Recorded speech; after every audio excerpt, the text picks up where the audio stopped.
ఓం మహాగణాధిపతే నమ ఐం సరస్వత్యై నమ శివాయ గురువే నమ జయ గురు దత్తాత్రేయ నమ యా దేవీ సర్వభూతేషు మాతృరూపేణ సంస్థిత నమస్తస్తే నమస్తస్తే నమస్తస్తే నమో నమః హిరణ్యవాహవే హిరణ్యరూపాయ హిరణ్యపతే అంబికాపతే పుష్పపతే నమో నమః జయ గురు దత్తాత్రేయ నమ ఐం సరస్వత్యై నమ.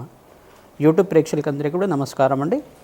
ఈ రోజున మనం ఈ యొక్క గోచారరీత్యా విశ్వవసన సంవత్సరం ఈ యొక్క జూన్ నెల మాసంలో గ్రహాల యొక్క స్థితిగతి ఆధారంగా ప్రధానంగా గోచారరీత్యలో అంతా కూడా ఈ యొక్క రాహుకేతు యొక్క స్థితిగతి అంతా కూడా గోచారరీత్యా ఏ రకంగా ఉంది.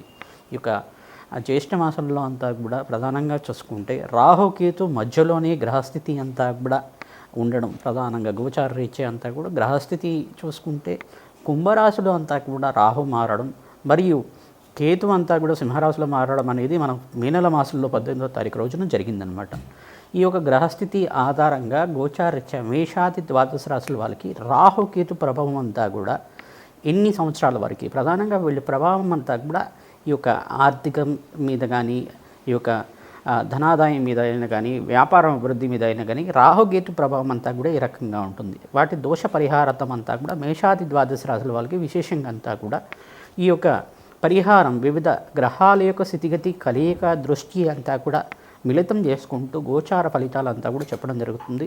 ప్రధానంగా కేంద్రంగా చూసుకుంటే ఈ యొక్క రాహుకేతు మార్పు అంతా కూడా మేషాది ద్వాదశ రాశుల వాళ్ళకి జ్యేష్ఠ మాసంలో ఎటువంటి ఫలితాలు వస్తాయి, గోచారరీత్యా రాహుకేతు మధ్యలోని అన్ని గ్రహాలు ఉండడం, ఇక్కడ కాలసర్ప దోషంలో ఉండడం, ప్రధానంగా చూసుకుంటే కాలసర్ప దోషంలో ఉండడం, ఈ యొక్క దోషం అంతా కూడా దోషం నుంచి బయటపడడానికి ప్రధానంగా ఎటువంటి పరిహారాలు ఆచరించాలి, మేషాది ద్వాదశ రాశుల వాళ్ళకంతా కూడా అఖండమైన గురుకటాక్షంతో ధనాదాయం కలగాలంటే ఎటువంటి ఫలితాలు చేసుకోవాలి, ధనాదాయం పెరగాలంటే శుక్ర గ్రహానికి ప్రీతికరంగా ఎటువంటి దానాలు చేసుకోవాలి, ప్రధానంగా శనీశ్వర ప్రీతికరంగా ఎటువంటి దానాది కార్యక్రమాలు చేసుకోవడం వల్ల, పూజ పరిహారాలంతా కూడా ఆచరించుకోవడం వల్ల, యజ్ఞాతికృతలు చేసుకోవడం వల్ల, ఎటువంటి పరిహారాలు చేసుకోవడం వల్ల వివిధ పూజ కార్యక్రమాలు కానీ విశేషమైన ఫలితాలంతా కూడా చెప్పడం జరుగుతుంది. ప్రధానంగా ఈ యొక్క గోచార ఫలితం అంతా కూడా ప్రధానంగా చూసుకుంటే మేషాది ద్వాదశ రాశుల వాళ్ళకి గోచారరీత్యా గ్రహాల యొక్క స్థితిగతి కలయిక గోచార చక్రవశాత్తు సంచారం గ్రహాల యొక్క స్థితిగతి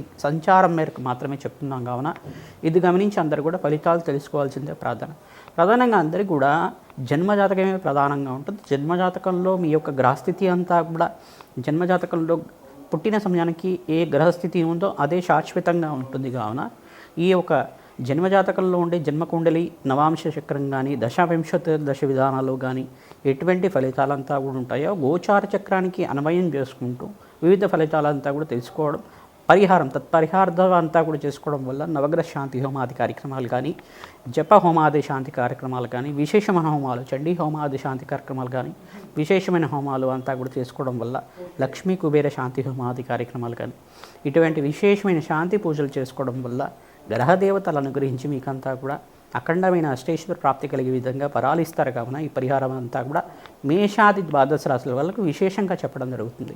ప్రధానంగా రాహు అనేది ఏంటిదంటే ప్రధానంగా రాహు కానీ కేతువు కానీ సర్పజాతికి చెందిన గ్రహాలుగా చెప్పడం, ఛాయాగ్రహాలుగా చెప్పడం జరుగుతుంది.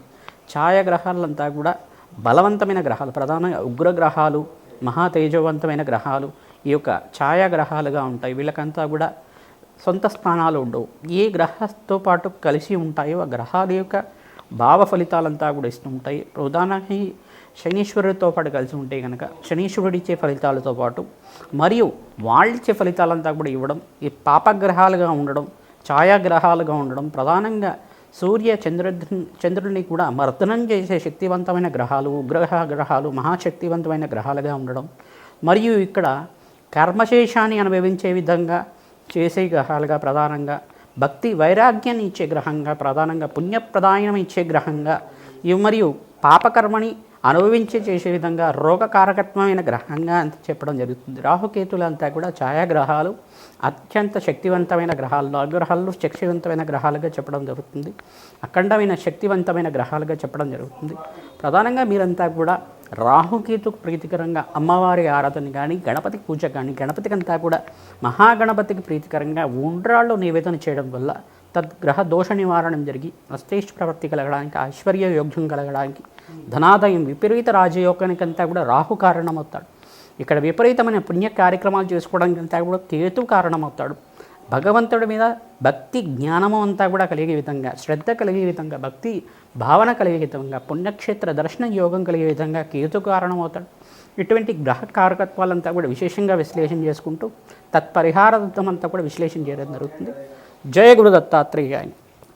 మిథున రాశి జాతకులకు విశేషంగా ఈ యొక్క గోచారరీత్యా జ్యేష్ఠ మాసంలో రాహుకేతు ఒక ప్రభావం అంతా కూడా ఏ రకంగా ఉంటుంది, కాలసర్పదోషంలో అంతా కూడా గోచారరీత్యా అంతా కూడా ఉంది కావున ఈ యొక్క కాలసర్పదోషం నుంచి బయటపడడానికి విశేషంగా మీ జన్మజాతకంలో కాలసర్పదోషం ఉన్న, గోచారరీత్యా కాలసర్పదోషంలో గ్రహాలన్నీ కూడా స్తంభంలో ఉన్న ఈ యొక్క గ్రహస్థితి మెరుగుపడడానికి ఎటువంటి పరిష్కారం చేసుకోవాలి. ప్రధానంగా చూసుకుంటే రాహుకేతులంతా కూడా ఛాయాగ్రహాలు, మహాశక్తివంతమైన గ్రహాలుగా చెప్పడం జరుగుతుంది. ఉగ్రగ్రహాలుగా, పాపగ్రహాలుగా చెప్పడం, ద్రోగకారకత్వమైన గ్రహాలుగా, మోక్ష జ్ఞానం ఇచ్చే గ్రహాలుగా, పుణ్యప్రదాయం ఇచ్చే గ్రహాలుగా చెప్పడం జరుగుతుంది. మీరంతా కూడా ప్రధానంగా మిథున రాశి వాళ్ళు విశేషంగా పుణ్యక్షేత్ర దర్శనాలు చేసుకోవడం యోగకరంగా ఉంటుంది.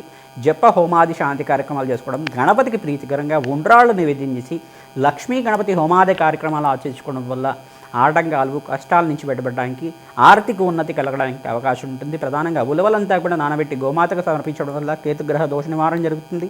దుర్గాదేవి దేవాలయంలో, ప్రధానంగా అమ్మవారి దేవాలయంలో వీరంతా కూడా రాహుకాల సమయంలో అంతా కూడా మంగళవారం రోజున కానీ, శుక్రవారం రోజున కానీ నియమాలు పాటిస్తూ ఆ నిమ్మకాయ దీపాలు కానీ, ఆవునే దీపం కానీ పెట్టి అమ్మవారికి ప్రీతికరంగా ఖడ్గమాల స్తోత్ర పట్టణం చేసుకోవడం వల్ల విపరీత రాజయోగము, ధనాదాయం పెరగడానికి అవకాశం ఉంటుంది. అమ్మవారి దేవాలయంలో మహాలక్ష్మి సహస్రనామాలు కానీ, కుబేర కవచాన్ని కానీ, విండం కానీ చదువుకోవడం వల్ల ఎవరైతే ప్రతినిత్యం కూడా ప్రతి రాశి వాళ్ళు, మేషాది ద్వాదశ రాశుల వాళ్ళు కానీ, మిథున రాశి వాళ్ళకి విశేషంగా ఈ యొక్క విష్ణు సహస్రనామం పట్టణం కానీ, ఈ యొక్క కుబేర కవచాన్ని కానీ ప్రతినిత్యం కూడా 3 నుంచి 11 సార్లు వింటూ ఉంటారో తద్వారా మీకంతా కూడా రాజయోగము, ధనాదాయం పెరగడానికి, సమయానికి డబ్బు అందడానికి అవకాశం ఉంటుంది. విశేషంగా మీరంతా కూడా అప్పుల బాధల నుంచి బయటపడడానికి ఆస్కారం ఉంటుంది. ఆవునే దీపారాధన అంతా కూడా, ఆవునేతో దీపారాధన అంతా కూడా ఇంట్లో చేస్తూ ఉండండి, దేవాలయంలో కూడా చేయండి. తద్వారా మీకంతా కూడా ధనాదాయం పెరిగి అఖండ రాజయోగంతో ధనాదాయం పెరిగి ఆనందమైన జీవితం జీవించడానికి అవకాశం ఉంటుంది. కావున విశేషంగా మిథున రాశి వాళ్ళు